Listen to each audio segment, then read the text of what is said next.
he is weak. He is without allies of significance. Russia's gone home on Assad. China doesn't like to back a loser. And the tariffs are now hitting. Not the tariffs, the sanctions, excuse me. The sanctions are now hitting. First thing Trump did is just enforce the sanctions that Biden didn't do, because Biden, through letting up on the sanctions, was the biggest financier of terrorism in the Middle East. I don't know why that isn't known. I don't know why the American people don't know that we've let loose about $100 billion to the reign of terror that could have been restrained, could have been kept back. In a prior era, when Obama would give them that money, they kill us. Weird, huh? What's that all about? I mean, Obama's a smart guy. He's not a mental midget and demented like the other guy. What the hell's he doing sending cash to the Ayatollah? Did you ever ask yourself that? And did you ever ask him why he's not in jail? That's hardly a presidential immune act, giving cash to a terrorist. Suppose he had given cash to bin Laden. No difference between the Ayatollah and bin Laden. Ayatollah may have killed more Americans. If you take a look at what they did in Iraq with the Quds Force, but pretty close. Pretty close. So the article in the in the Wall Street Journal today disturbed me. Yes, in one way. It says that we have now begun reinforcing all the sanctions, including some that the ones that Biden canceled that are easily put in effect, we've done. The ones that Biden didn't cancel but wasn't enforcing, we've done. Now we're seeking to double and triple them.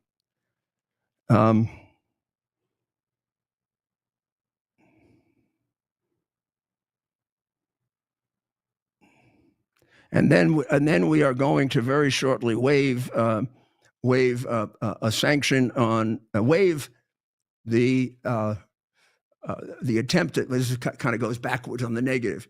Right now we have a sanction, and this was kept enforced by the Biden administration, we think, and that is for anyone to buy gas and electricity from Iran. Some of our allies do, the two-faced bastards, and Trump is about to renew that, or he has renewed it. And this is a quote from the foreign policy advisor to the prime minister of Iraq. The decision by the United States not to renew the sanctions waiver for electricity imports is regrettable, as it effectively directs the Iraqi people. Stuff it, pal. You're a damn Iranian sympathizer. You're a damn terrorist sympathizer. Then we should get you the hell out of there. And we should be controlling what goes on in Iraq. For the longest time under Biden, Iran was. It was one of the subsidiaries of Iraq, like Syria was until Bibi kicked the shit out of them. Maybe somebody should kick the shit out of this guy. Sorry, pal, you can't get electricity from Iran. They just want to kill too many of us, huh? Iraq, it used to be almost all of Iraq because they controlled it. Now about half of Iraq is with us, particularly the Kurds in the northern part where they have a lot of oil. And about half are still against us. Well, bye-bye half, the ones against us. Israel has gone on the offensive against Iran and its militia allies, rolling back Tehran's influence over the region.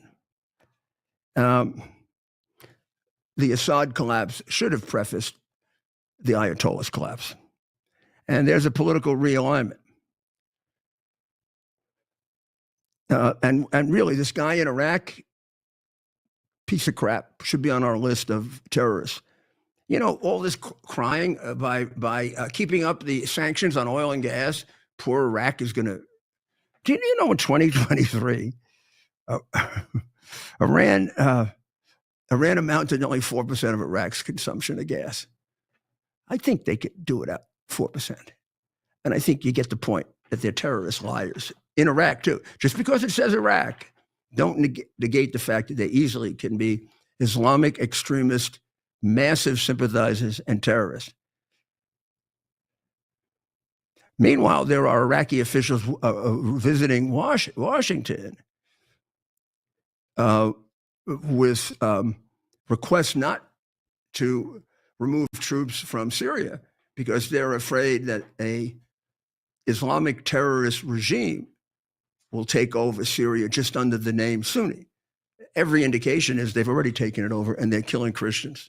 So I don't know what that means. We'll have to study that a little bit closer because that aspect of it has been censored, covered up, covered over, and lied about by the anti-Christian, anti-God, atheist, communist press. Miranda Devine begins her column today with the greatest make Iran broke again. Miba. Agree completely with it, and that was the rally was about. It was, and also this is going to be a heavy blow. If we were to take out the Ayatollah and put in an interim government on the way to a democracy, such as the National Council for Resistance has been proposing for 10 years now, and it's a 10-point plan. I can go over it with you completely when we have Ali Reza on. If we did that, we'd be doing to China what Israel did to her. We'd be chopping one of their arms off. Boom, gone. No more allies for China in the Middle East. I mean, they've developed a group of them in Africa and a group of them in South America, and we got to get rid of them. But their connection to Iran can be severed very, very quickly. And one of the threats to our probably our most valuable ally, Israel, because they can fight better than anybody, would be removed. It would be a great thing. And I'm telling you, it would scare the hell out of Putin and Xi. And I do believe, although I'm not going to go into details as to how I think it can be done, I think there are three ways to get rid of the Ayatollah, all of which are right now extremely doable. And that's why I went to the rally and spoke up to try to get political support behind the idea of the administration says it wants to negotiate with them. I hope that's like the tariff strategy, which I'll explain later. And they really don't want to negotiate with them. They want them to say no. They've never said yes. They've already said no in advance. So now we need a real no. And then we can let Bibi do what he wants to them. And that may be one of the best things that happens this year. And not that I always agree with the Wall Street Journal. The Wall Street Journal writes an article, editorial today. Iran is weak. It's a time to strike. And it says, you can go through the motions of negotiating, but if you negotiate, you're just pushing the can down the road. Even if they agree, they're not going to follow it. They've agreed before. When do you say to yourself, enough is enough? Now. Israel has destroyed its best air defense. It has a 40% inflation rate. Its currency has lost 95% of its value.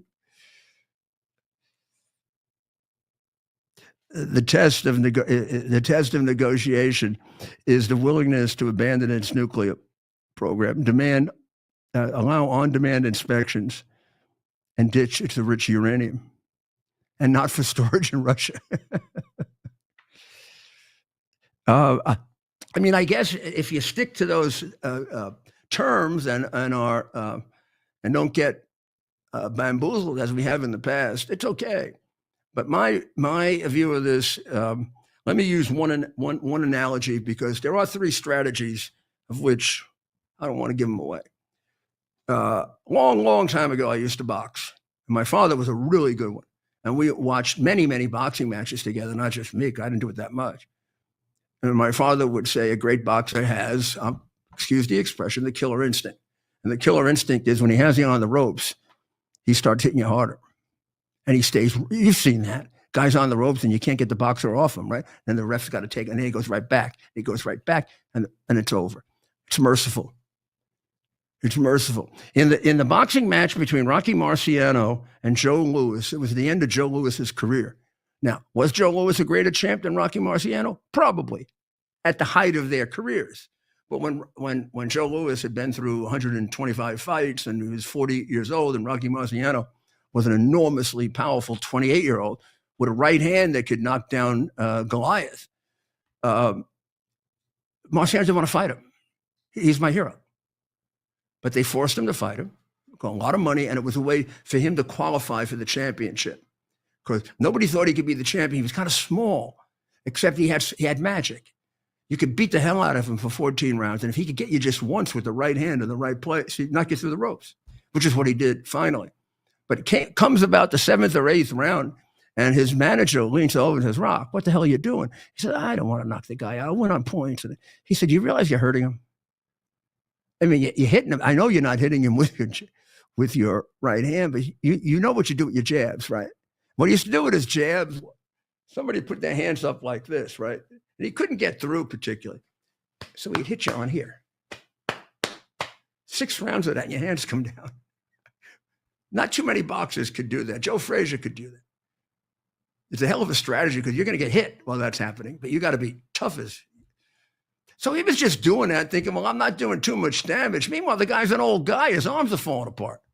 He says, just hit him one time, knock him out, and get it over with. He went out, 7th, 8th round, hit him with one shot, not even Marciano's hardest. And Joe Louis tragically went right through the ropes. You could almost see Marciano crying. That's Joe Louis. You could almost see Marciano crying because Marciano knew in his heart that 10 years ago he couldn't have done this if they were both the same age. Maybe he thought in the depth of his confidence that he could do it, but not this way. It would have been much closer. I'm telling you. And look, Italian-American, Marciano was like a big hero. He wasn't going to beat Joe Louis at the height of their careers.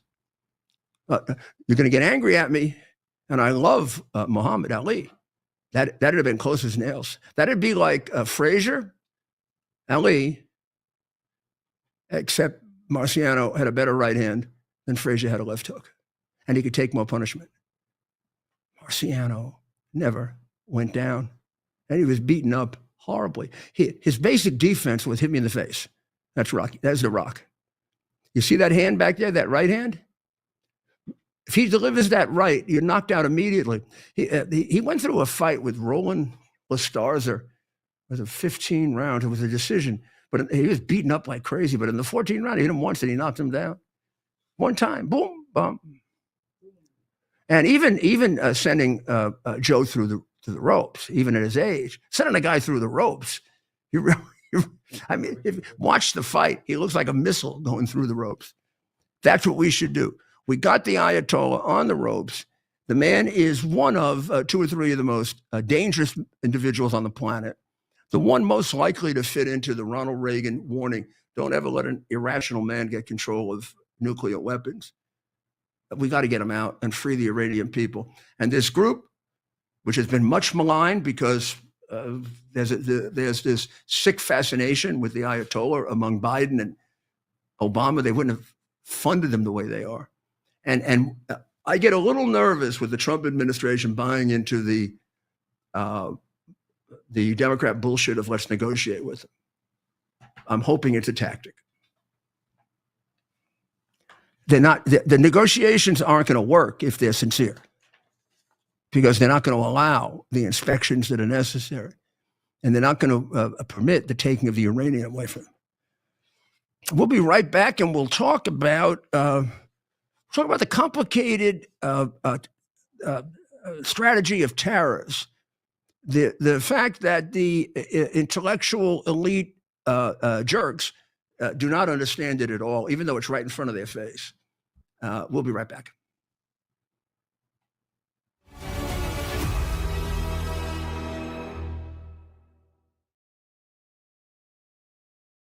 I hear every day about the products you all wish MyPillow carried. Well, guess what? We probably do. Slippers, bathrobes, pet beds, blankets, mattresses, sleepwear, loungewear, duvets, comforters, pot holders, aprons, oven mitts, and so much more. And they're all on sale. For example, get our best-selling standard MyPillows for only $14.98. Body pillows, $29.98. 6-piece bath towels or kitchen towel sets, just $29.98. Multi-use MyPillow 2.0s with pillowcase, $9.98. Save $40 on our Spring Percale and Giza Dream bedsheet sets. Any size, any color, and so much more. So go to MyPillow.com or call the number on your screen. Use your promo code to save up to 80% on all MyPillow products. And I've never done this before. When you spend $100 or more, you're going to get 2 standard MyPillows absolutely free. Tired of volatile stocks and tiny dividend yields? Here's something different. Imagine collecting steady monthly income from America's richest oil fields without owning a single oil stock. While everyone else stresses about the market, you could be earning passive royalty income month after month. This unique investment has nothing to do with drilling, exploration, or operations. You simply collect your share of the profits when oil companies pump oil.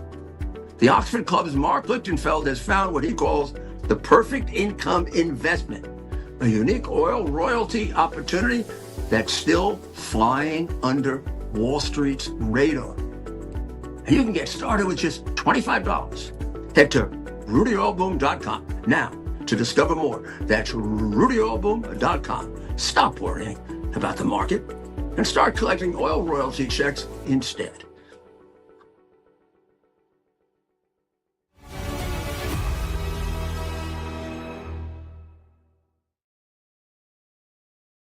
This is Rudy Giuliani back with, as you see below there, even I can see that one, the Rudy Giuliani Show. This is like Biden. The Rudy Giuliani. Oh, he doesn't know how to pronounce my name. I forgot what he accused me of being a Russian spy in the last debate in 2020. He said, your pal, Rudy. Blah, blah, blah, blah. It's always stupid. Always stupid. Think he ever took Latin? That's how you would know if you can pronounce my name, if he ever took Latin. I think he went to a Catholic school, but I bet he failed Latin. I bet. A lot of the dumb kids would fail Latin.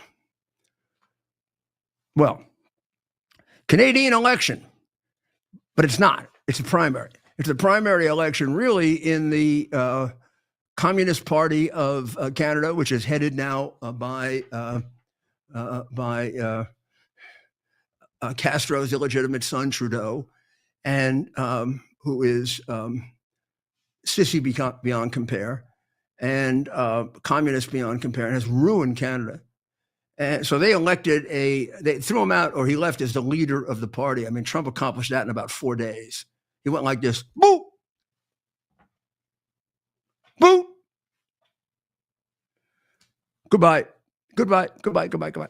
So now we got another one, but don't think it's going to get any better. This is a 59-year-old. He got a resume that would tell you this guy is a plaything of the one-worlders and the communists. Easy to jerk this guy around with all these credentials.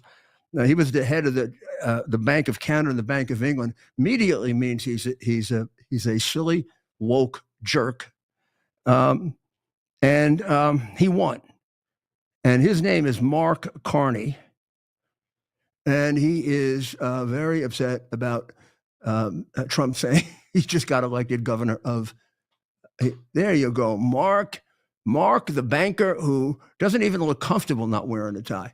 Like totally make-believe creation of a persona, which tells you it's a totally make-believe person. This guy is as left-wing as AOC.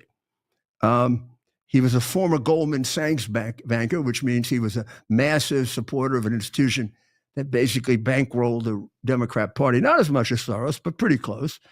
Here's the good thing. Although Trump's sort of attacks, what they regard as attacks on Canada, and their defense, I mean, it's done the same thing a bit in Ukraine, has given a certain amount of false popularity to Trudeau and his party.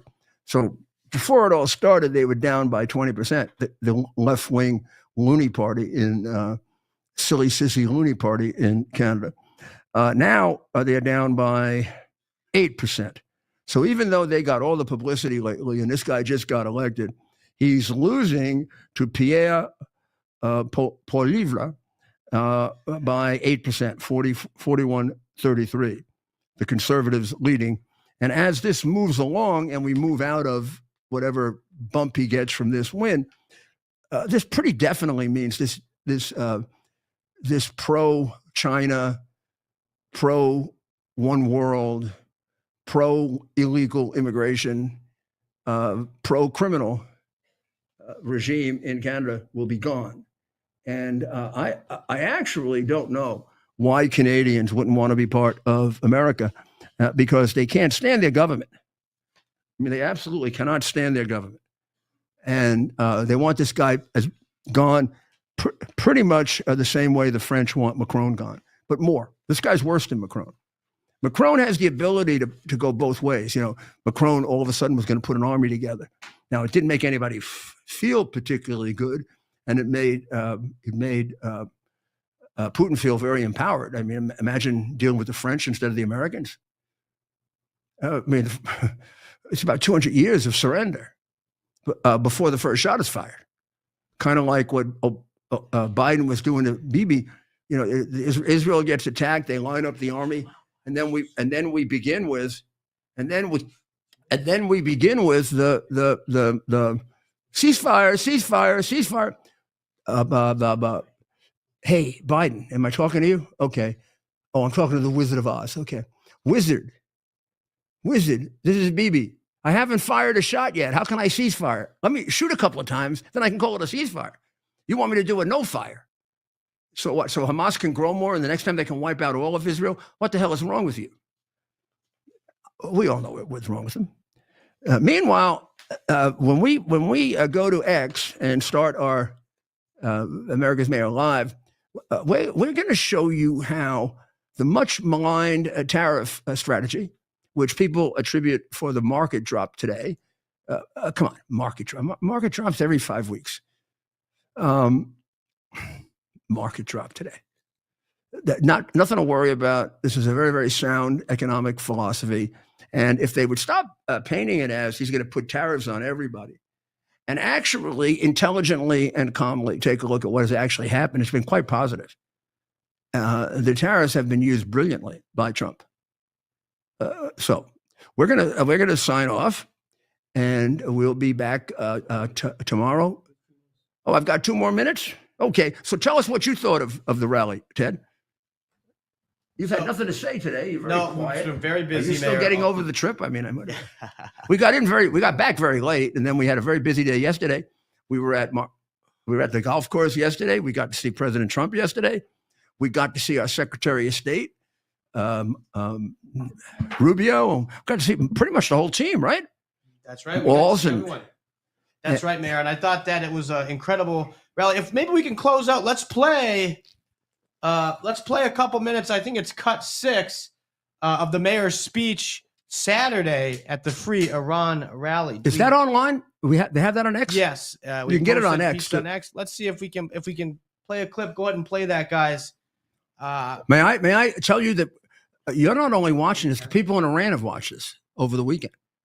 The NCRI and the MEK have the capacity to get anything you want into Iran, which makes me, we got to take what my name recognition is in Iran. Maybe not good, actually, though. But go ahead.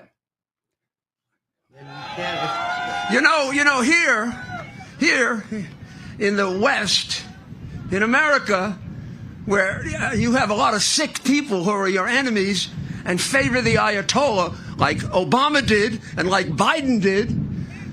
There are a lot of people like that. They have no idea how strong you are. You're not a strong group. You're just a fringe group. You're a cult. Listen to the words of the Ayatollah. 2 years ago, Ayatollah said, maybe it was a slip. The Ayatollah said, the one group that I really fear, because they have the resources to do it and the organizational ability, is the MEK. If you were so weak, why are you the most targeted for execution and murder in Iran? Because they are afraid of you. Because they know what you did to them in 17 and 18 and 19. They know how you can ignite an entire nation. And all you need from us is our support. You don't need soldiers. You need support. Well, I know you. I know you for years. You have my support. And I believe that next year, at this time, with the grace of God, we'll all meet in Tehran in a free Iran with freedom for women, freedom for everyone, freedom of religion, and with a great ally for the United States of America. God bless you. God bless the great Persian people, and God bless America. terrorist regime of Iran. God bless America. We'll see you tomorrow night.